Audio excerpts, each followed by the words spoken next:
Hi, I'm David G. Evans. I'm so happy to have this opportunity to talk to our graduating seniors.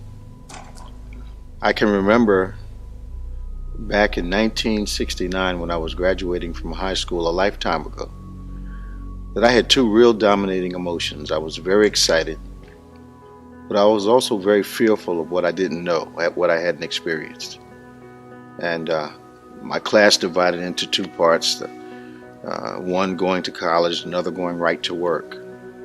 Now, both of those seem like very challenging positions to have in life, but I felt as though that those going straight to work from high school and those going straight to college, I thought the ones going to work were taking on a bigger task than we were. We were going to be protected, if you will, for 4 more years by school, while some of my classmates are going directly into the marketplace. However, all of us needed the same goals, whether we were going to school or the marketplace. We needed to have some basic understandings. One of the things I realized is that the first 12 years of my education, I was actually building a platform, if you will, or a stage on which the rest of my life would be based. Would that stage lead me to more education? Would it lead me to responsibility and straight into the marketplace for work?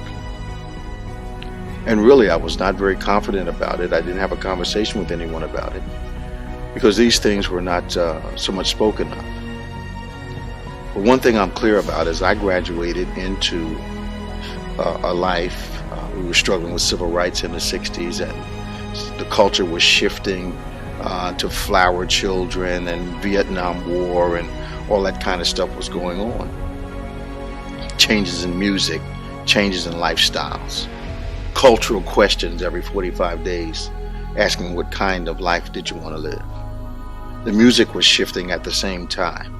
The Beatles and LaBelle, which became Patti LaBelle, and Fleetwood Mac, and all these other groups, Sly and the Family Stones, all those other groups were transitioning and making an impact. Stevie Wonder making an impact on music like never before. So we saw the culture changing, and then this major change in life occurred. And I began to wonder, what could I have known when I graduated that would have helped me make better choices? The one thing I'm clear about now, my parents had asked me a question, what do I want to be when I grow up? And they had good intentions, but I didn't realize that that question in itself was a destiny question. I say a destiny question because when you ask a person, what do you want to be? It causes you to search outside yourself and look for an example in your community or in your culture, in the world, of what you want to imitate or duplicate. Who do you want to be like? What do you want to be when you grow up? It causes us to search outside ourselves. But just about 2 years ago, I started asking the young people a question. What problem do you want to solve? That caused an internal search. It's important right now that you understand that now that you're going to college, that you start to focus not just on what you want to be, which is part of your dream, but the other part of your dream, the world impacting part of your dream, is what problem do you want to solve? What are you equipped to solve? What have you thought about solving? What problems in the culture are bothering you to such an extent that you want to try to make a difference? You want to contribute to the solution. What is it you want to see happen in the world? What is it you want to be a part of? These are all questions and statements that spring out of what problem do you want to help solve? Because when you find out, when you discover the problem you want to solve, you start connecting with the passion that you have to work diligently, to work with purpose for the rest of your life. So I'm asking you today, as you make this transition to the second stage of your life, either work or back to school, that you ask yourself right now, what kind of problem do I want to solve? That'll get you asking yourself another question. Am I equipped to solve the problem that I have passion for? So now some of you may be thinking, okay, I might need to adjust my major when I get to college. I might need to be a little more selective of where I want to go to work, because my studies or my market pace career, I want to be connected to, watch this, or position me to pursue my passion in life also. Now, those of you who will have to work and pursue your passion, that's perfectly normal. Some of you will get into a field of study and a field of work that will be your work and solve the problem or be your passion all at the same time. I want to congratulate you for doing what a lot of people could not do successfully, and that is matriculate 12 years with excellence, doing a good job, making it through high school. I want you to understand that those of you today that are graduating into a very unusual environment, we're not having graduation exercises in the traditional way. We're not meeting and having proms and all those kind of gatherings that celebrate these last year or two of your school life in high school. So you're graduating into an entirely different world than we graduated into as it relates to, watch this, how precious is tradition to you now. So if I'm 68 years old and I graduated in 1969 from high school, that's some crazy number of years ago. And that graduation exercise, getting that cap and gown, walking across the platform, having family in the audience, being there in the company and camaraderie of not just my fellow students, but those people that taught us some of those years. You understand right now that some traditions are really valuable and some are dear to our hearts. So yes, there was a disappointment, watch this, with that tradition not being observed for you. So I want to encourage you that there are other traditions that I enjoy, that your parents enjoy, your relatives enjoy, that are also valuable. As modern as society is, as technological as society is, we would have rather had a cap and gown, walk across the stage, hand me a diploma type of a graduation. So that shows you there are some traditions of the past that are very valuable and traditions you want to hold on to, and perhaps if you have children one day, you want to witness that tradition happening in their lives.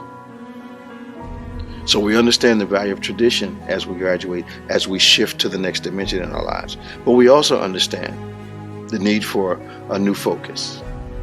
And that focus has to be connected to, once again, to the question, what problem do you want to solve? What's in your heart to help? And because of that, your studies now must lead you towards the problem you want to solve and putting food on your table. Your friendships are going to have to shift. Because those friendships that will keep you away from reaching the goal, achieving what you need to achieve, to solve that problem in the world.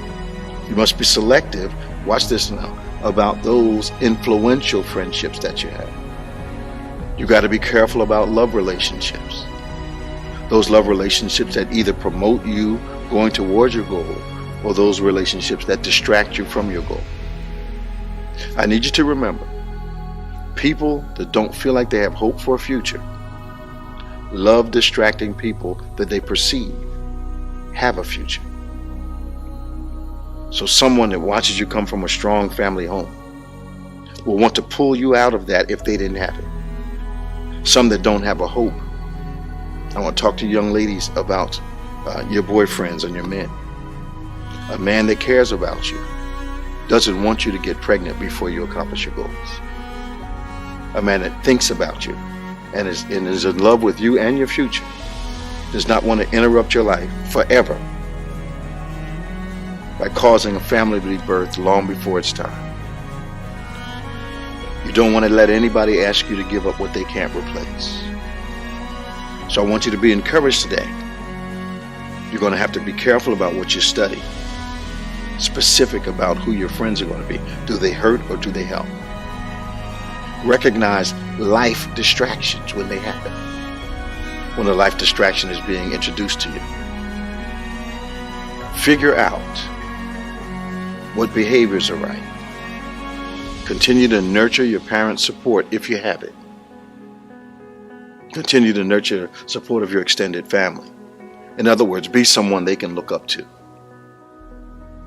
The greatest gift you can give to yourself, other than a relationship with Jesus, is giving yourself honor. When you begin to believe, I'm going to live an honorable life, it is the greatest gift a man or woman can give to themselves. Because when you decide to live honorable, your friends are chosen differently. Your lifestyle is chosen differently. You behave differently because you've decided to give yourself honor. The last thing I want to say to you is congratulations.